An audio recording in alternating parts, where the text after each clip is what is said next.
Akcinė bendrovė Panevėžio Energija, stebėdama vis didesnį vartotojų susidomėjimą klientų aptarnavimo savitarnos portalu, kviečia ne tik šią galimybę įvertinusiuosius toliau naudotis patogią paslaugą, bet registruotis naujokus.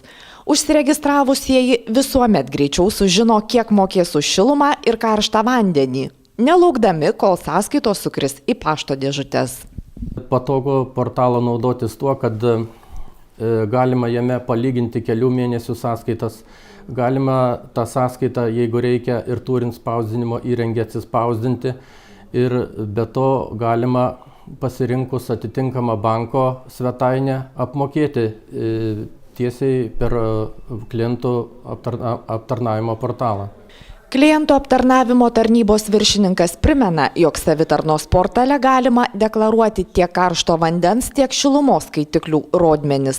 Taip pat peržiūrėti šių rodmenų istoriją. Daugiau informacijos apie klientų savitarnos portalo privalumus siūloma ieškoti Panevėžio Energijos interneto svetainėje www.pe.lt. Bendrovė, siekdama dar kokybiškesnio vartotojų aptarnavimo, jau netrukus ketina pristatyti naujovę – skambučių centrą. Turima įranga leis kokybiškiau aptarnauti vartotojus tuo, kad sumažės neatsakytų skambučių skaičius. Vartotojui paskambinus įranga nukreips skambutį tam darbuotojui, kuris tuo metu yra laisvas. Be to,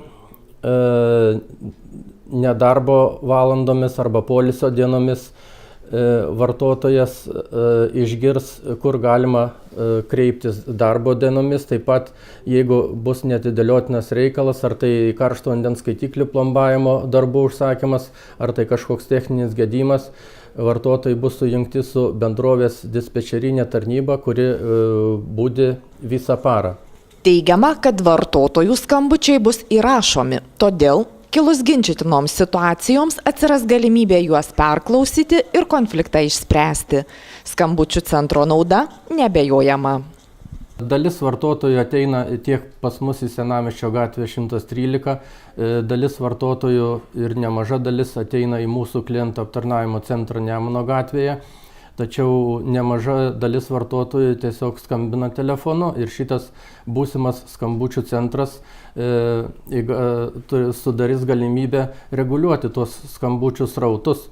Čia turima galvoj ne tik Panevėžio miestą, bet ir kitus mūsų rajonus, kuriam tiekiame šilumą, tai Kėdainiai, Rokiškis, Kupiškis, Pasvalys, Zarasai, nes šitam skambučių centre dirbs 10 klientus aptarnaujančių darbuotojų, iš kurių 5 Panevėžy, bet tiek Panevėžyje dirbantis darbuotojai, tiek ir rajonuose dirbantis mūsų bendrovės darbuotojai bus kompetentingi atsakyti į klausimus apie objektą ar vartotoją vienam iš tų miestų.